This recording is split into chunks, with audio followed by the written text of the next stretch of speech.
Coming up on OC News, we have the latest on the shooting in Mesa, Arizona, and an Orange County man pleads not guilty of supporting ISIS. And a look at the ASI elections taking place on campus right now, and there's a new way to get your buzz on. We'll give you all the details. A secret Hollywood romance, a major fashion faux pas, and an Olympian gets into heels. Stay tuned for everything celebrity. OC News starts right now.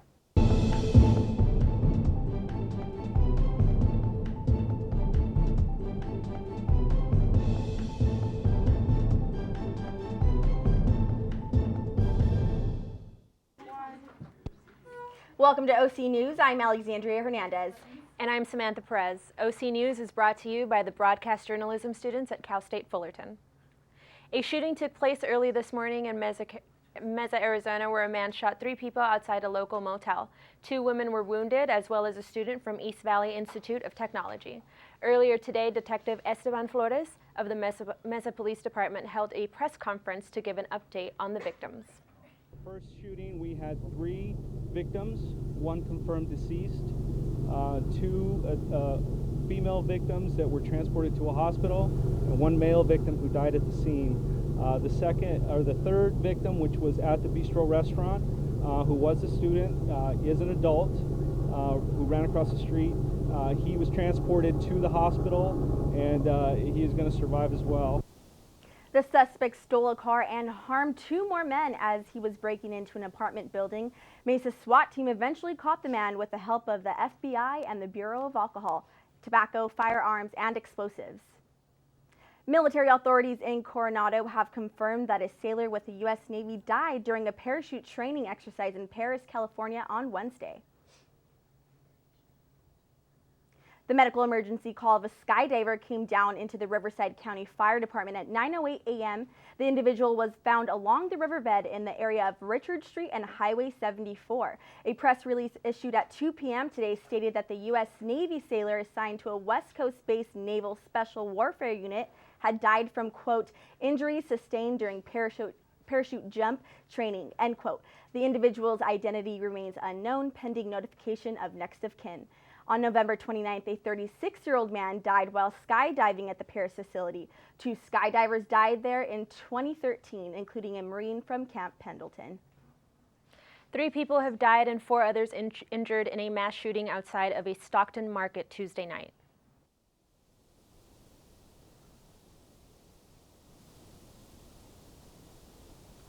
Detectives are still investigating the scene Wednesday morning as more than 80 evidence markers were scattered around Stockton Madison's Market, many sitting next to bullet casings.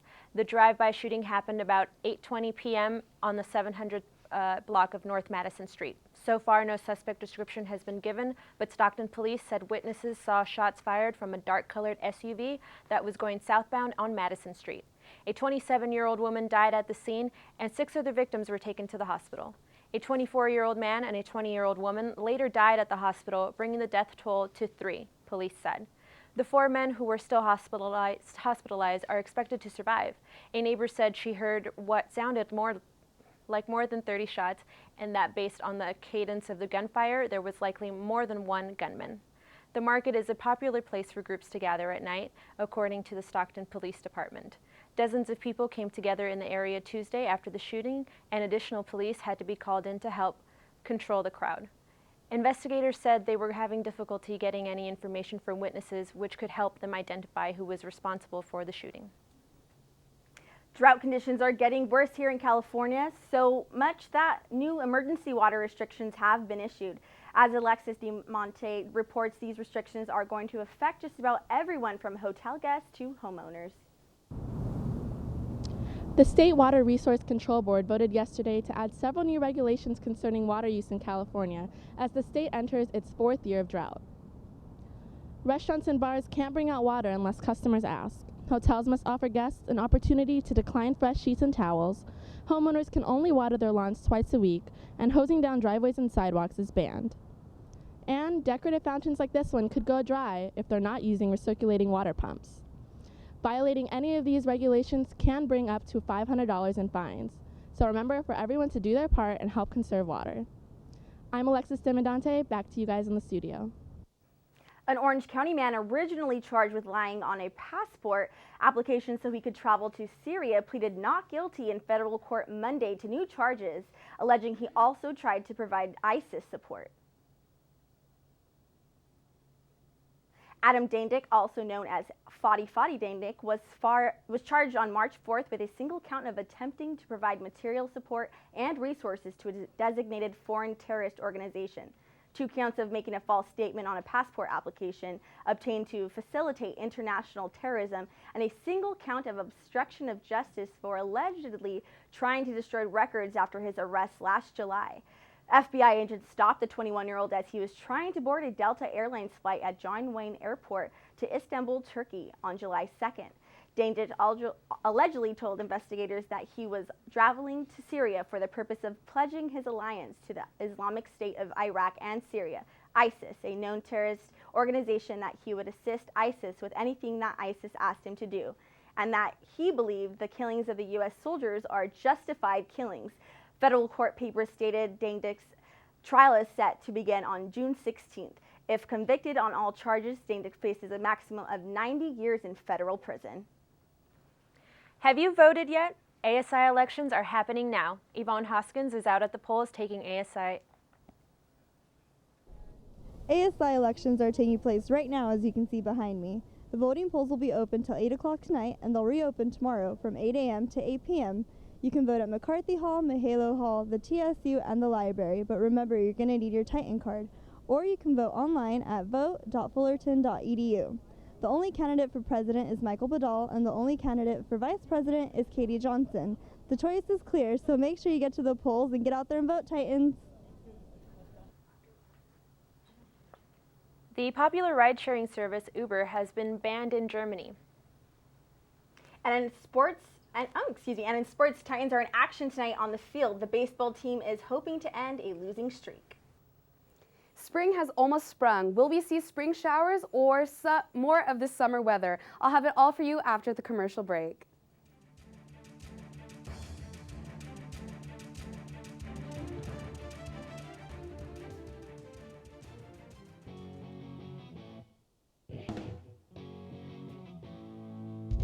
Titan TV is a student-operated facility maintained by students.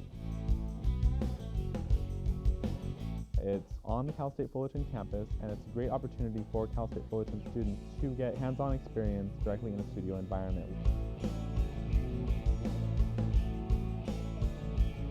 Working with Titan TV puts me in this professional environment. Everyone here is really fun to work with, and everyone just gets along so well. I'm having a great time.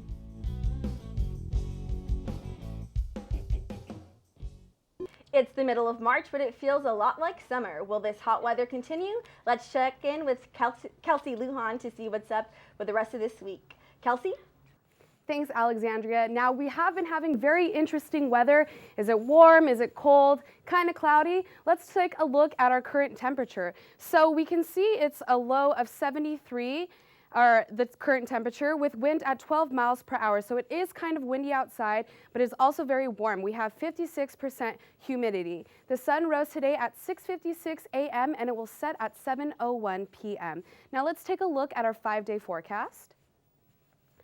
You can see that the weather is going to be consistently warm throughout the whole week, and it's going to be a beautiful weekend. So if you didn't have the chance to go out to the beach last weekend, this weekend you can definitely take your family out for a warm weekend. The first day of spring is on Friday, and that will be the warmest day of the weekend at 82 degrees. And the nights will be pretty warm, and it's starting to feel a lot like summer nights. So let's take a look at our national weather. It is very warm in our southern part of the country.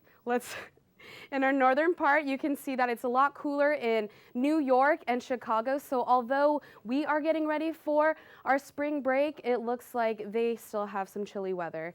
That is all we have in weather for today. Back to you guys. Now let's take a look at what's going on around the world. Here's Christina Hilliard with international news. A nude and decapitated body was found Monday evening off the bay of South Padre Island in Cameron County, Texas. The police were able to identify the body from the fingerprints as 30-year-old Franklin Rodriguez Palacios Paz. At this point, investigators have no potential suspects, but are in the process of interviewing those last seen with Paz in order to get to the bottom of who's responsible for the homicide. Co-workers at the tire shop where Paz was employed told investigators Paz stopped going to work 2 to 3 weeks ago with no word as to why. Paz turned 30 just this past Sunday, and his family has expressed they want to bring his body back to their homeland and bury him in Honduras. The ever-popular ride-sharing service Uber has been banned in Germany. Last summer, a German taxi union put in a legal complaint against the service, claiming that it was unsafe because the drivers are not professionals. The taxi union won the court case, and it is said that Uber plans to appeal the court's decision. But this is not a first for Uber. Taxi unions in France, Spain, and the Netherlands have also tried to take them down by challenging and suing the San Francisco-based company in an effort to stop them from expanding. People everywhere use Uber, and we know many of our viewers do too. So tell us what you think. Is Uber unsafe? What are some of your experiences? Tweet us at OC News CSUF and tell us what you think. Well, Japanese authorities are investigating death threats against Carolyn Kennedy, the American ambassador to Japan and the daughter of the late former President John F. Kennedy. According to Japanese media reports, phone calls were made to the U.S. Embassy in Tokyo threatening to kill Kennedy. Local police continue to investigate. In the midst of all of this, First Lady Michelle Obama has arrived in Japan today. It is her first trip to the country, and in addition to meeting Japan's emperor, is also there to meet with the wife of the country's prime minister in order to support and promote the importance of girls' education. Japan is only her first stop in this mission. She will also be going to Cambodia on Friday to continue to spread this message. Her arrival coincided with the speech given by former President Bill Clinton alongside Carolyn Kennedy at Tokyo University today. And while our First Lady has gone abroad, the royals have come to America. That's right, the Prince of Wales and the Duchess of Cornwall are in Washington, D.C. this week, not on business, but as tourists. They arrived yesterday and are taking to the streets of D.C. to see all the monuments and their glory. On their trip, they've planned to visit all the popular points and were joined by figures from the American Civil Rights Movement, Jesse Jackson and Congressman John Lewis on their guided tour of the Lincoln Memorial. They all took the tour of the Monumental Memorial together, and as they walked down the steps, even stopped at the spot where Dr. King gave his I Have a Dream speech in 1963. The couple are said to be meeting President Obama at the White House on Thursday as another part of their 3-day excursion to the Capitol. That's all I have for you today in the news around the globe. Have a great weekend, and we'll see you back here next week for more of what's happening. I'm Christina Hilliard. Back to you, ladies. And you might want to be careful before you make your next quick dinner. Kraft announced a major recall on its macaroni and cheese.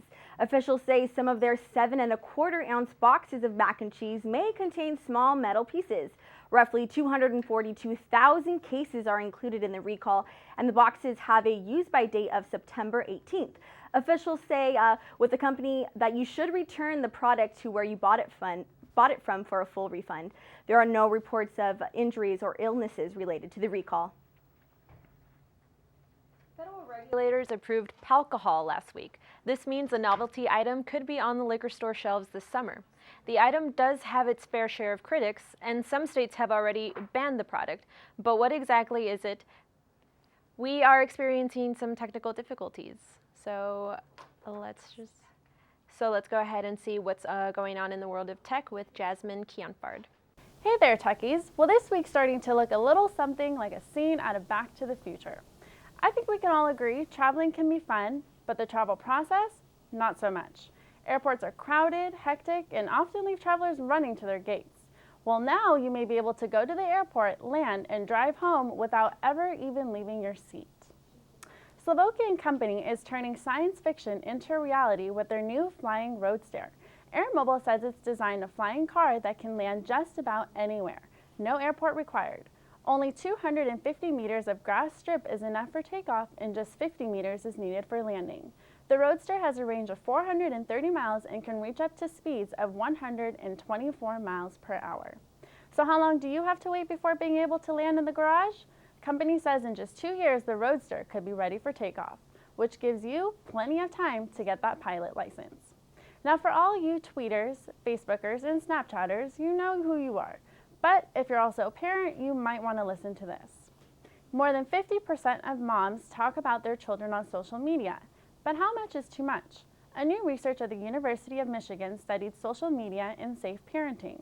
They found that even though social media can offer parents a source for helpful advice, parents who share too much risk the privacy of the entire family.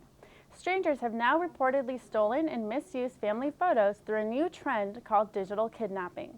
According to researchers, it's okay to enjoy the benefits of the digital world, but parents should also consider their child's privacy. And in other news, if you still have a BlackBerry, then you may be happy to see this. BlackBerry has a new smartphone with a fat price point. Just how much does this new hand-wrapped leather phone cost you? Well, just $2,000 to be exact. The new BlackBerry was designed by Porsche and has a frame made of blackened glass with glass-like keys. It also comes with a unique BlackBerry PIN ID for BlackBerry messaging. But even with all its new features, it still only has a 3.1-inch screen and a battery life that just, well, might make you think twice before dropping $2,000 on an upgrade. How's that for an expensive phone call? Well, guys, that's all I have for you in the Week of Tech. Back to you. And now we have a special behind-the-scenes look of a musical you won't want to miss. Here's Dylan Lujano with the story. It's Friday night in Fullerton with students and theatergoers alike coming out to catch a new play on campus. The show Really Really originally debuted at the Grand Central Arts Center in Santa Ana. Having been called intense and edgy, a new audience will be exposed to real-life college issues that happen every day. I knew it was going to be risky, but I kind of like that. I think that, especially with theater, it's our job to tell stories and to make a difference and to get the audience to think. It's opening night of the musical Really Really here on the campus of Cal State Fullerton. And as you can see behind me, the show just got out and everyone's really excited to talk to the actors. And we're going to find out what the audience thought of the show. You don't know how you feel about them. You feel conflicted because you know their good side and then you find out their bad side, which you find out a lot in college itself. So it really told a true story. At the end, I didn't know who to trust in the show, and I don't know. It was a lot. This show touches on modern issues that college students go through and how they deal with them. Greek life, rape, friendships, and lust are just a few of the heavy topics brought up on stage. It was challenging to figure out what fueled her to make those choices at that very instant and how brave she was. As an actor, when everyone else on stage is connecting with you personally, so they were just honest and truthful and vulnerable, and we got places. Inside we all have so many facets of ourselves, of good, evil, vengeful, all these things that we don't know necessarily where they are. Everything you say has an effect on things. You can't really take back a word you said. You can take back, $1 million that was stolen faster than you can take back a word that you said. The stuff that happens in the show really happens in real life is probably the hardest thing to really accept. Really Really will run on campus till... It's the middle of March, which means every show in America that covers basketball will be talking about March Madness. Did you think we would be any different? That's after the break in sports.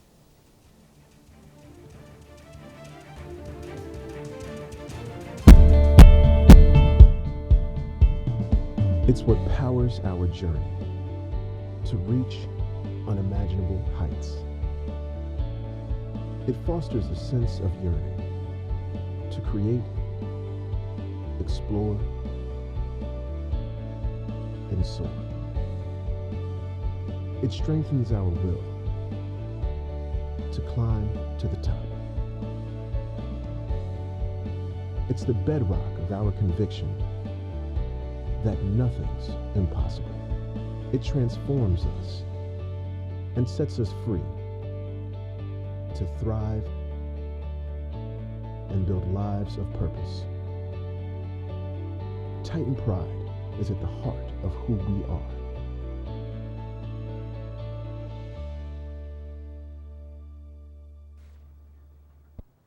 So who did the president pick to win the men's college basketball championship? Maurice Pennington has that and his own pick in sports. Maurice? He may not have the most accurate bracket, but he definitely has a powerful one. Today, ESPN revealed the college hoops picks of the most powerful man in the world. Who does the President of the United States have winning it all? Let's find out. Kentucky versus Arizona. A lot of pundits would say that Arizona might have the best chance to knock off Kentucky. What do you think? I'm not a pundit, but I agree that Arizona has the best chance to upset Kentucky, but I don't think they quite pull it off. I think Kentucky moves on. I suspect I will not be the only person who makes that pick. Correct. All right, Duke versus Villanova. That'll definitely be a game that's going to be up and down.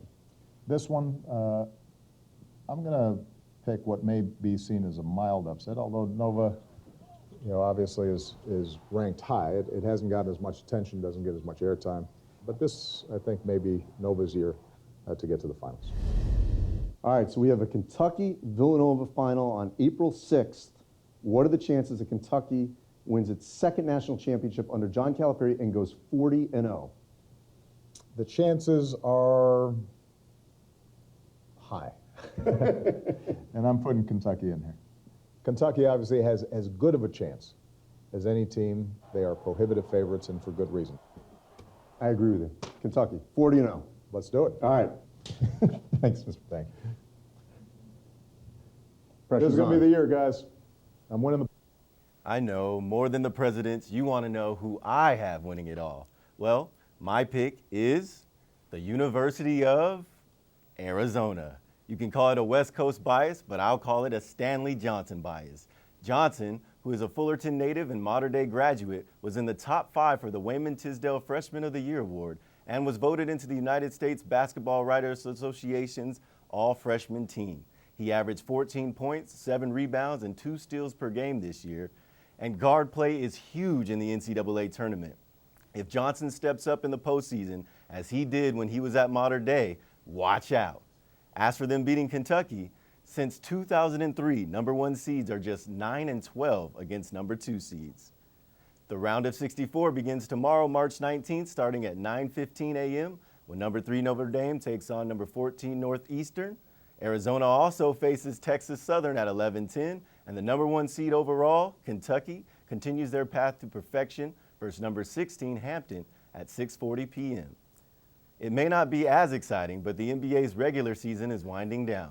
The Clippers took on the Charlotte Hornets in LA and look to remain in the 5th spot in the Western Conference with the Dallas Mavericks on their heels and the Spurs only 1 game back.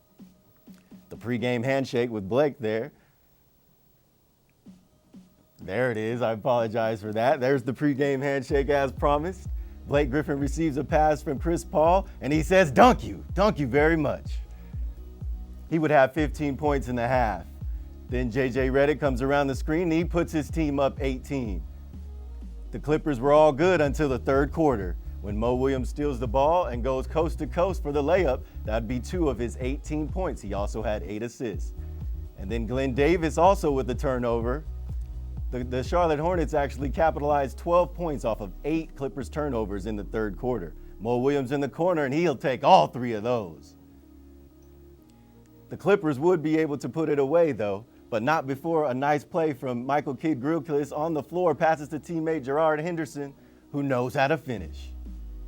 They almost get a steal here, but CP3 ends up getting the ball, and they don't call him CP3 for no reason. Bam! Puts the 3 in, putting his team up 4.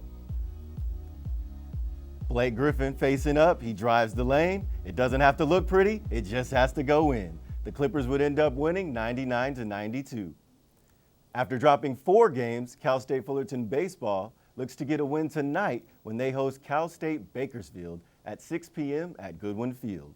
Across the way at Anderson Field, Cal State Fullerton softball will also host Cal State Bakersfield in a doubleheader. They look to keep their 6-game win streak alive and well. The LA Kings will visit the Anaheim Ducks tonight at 7:30, where they'll meet for the 4th and final time of the regular season. All 3 games thus far have extended past regulation, with the Ducks taking 2 of 3. Should be a fun one tonight at the Pond. That's all for sports. Back to Sam and Alexandria. Our very own Dylan Lujano has the exclusive on what's happening with Hollywood's brightest stars. It's Wednesday, March 18th, and this is your celebrity update. Jumping right in with Katie Holmes and Jamie Foxx, Us Weekly has exclusively revealed a photo of the couple holding hands, offering a glimpse into their undercover romance. A mutual friend told Us Weekly Jamie is someone she can trust and have fun with. Catch that full story on Stans now. The Kardashians always seem to be in the headlines, and this time it's all about Bruce. Kendall Jenner broke her silence at Comedy Central's roast of Justin Bieber. Kendall said, in quote, "I love my dad. He's a wonderful man, and just because he's changing shoes now, so to speak, doesn't make him less wonderful. I will always love my dad, whether he's a man or woman." It's nice to hear that Kendall supports her father and accepts him for who he is, so props to her. Up next, the ultimate fashion faux pas. Elton John was photographed Monday in Los Angeles carrying a Dolce & Gabbana shopping bag after the controversial comments that were said about his children. A spokesperson for the singer confirmed to E! News that he was indeed carrying the bag, but that should not undermine the musician's plea for a boycott of the brand. John, who has 2 children born via surrogate, posted on Instagram saying, in quote, "Shame on you for wagging your judgmental little fingers at IVF, a miracle that has always allowed legions of loving people, both straight and gay, to fulfill their dream of having children." In their defense, Gabbana said, in quote, "We firmly believe in democracy and the fundamental principle of freedom of expression that upholds it." We want to know what you think. Is in vitro a good option for having children? Tweet us at OC News CSUF. That's all I have. What's buzzing in Hollywood? Back to you guys. Zombies and donuts don't usually make for the delectable pairing, but one local donut shop is out to change that. Samantha had the chance to catch up with those zombies. Brace yourself. Zombies have invaded Fullerton. But you'll want to take a bite out of these zombies, because these undead are donuts. Owned and operated by Vanessa Guillen and her mother, Zombie Donuts takes its inspiration from where else? Zombies. I'm a huge Walking Dead fan, and my mom loves zombie movies, and I've been baking ever since I was little, and we just wanted to create something that was fun and exciting and something different. Vanessa's dream of owning a zombie-themed donut shop didn't go as planned, suffering various setbacks financially and during construction. We transformed our location from a nail salon into a donut shop, so that is not an easy task. And we have all of our new equipment and everything, everything that we dreamed of, so it was well worth the wait. Though the signs say established in 2014, Vanessa and her mom weren't able to open the donut shop until only 4 weeks ago, but already crowds have developed a favorite. The crowd favorite is the maple bacon. I think everybody is just fascinated with a piece of bacon on top of a donut. Bacon is just fascinating to most people. And we also have the eyeball with the red velvet and the white cake swirl, which is really popular too. I think people love red velvet too. Located on the corner of Chapman and Yale, Zombie Donuts is open 6 days a week from 6 a.m. until sellout. Reporting from Fullerton, I'm Samantha Perez. Samantha, you have to tell me about those donuts. How was it? They were really, really good. And as I was doing my shots, the donut kept melting in my hand, so I kept having to lick my fingers off. But I also took a box home, and there was one. My favorite one was a PB&J one with raspberry filling in it. It was divine.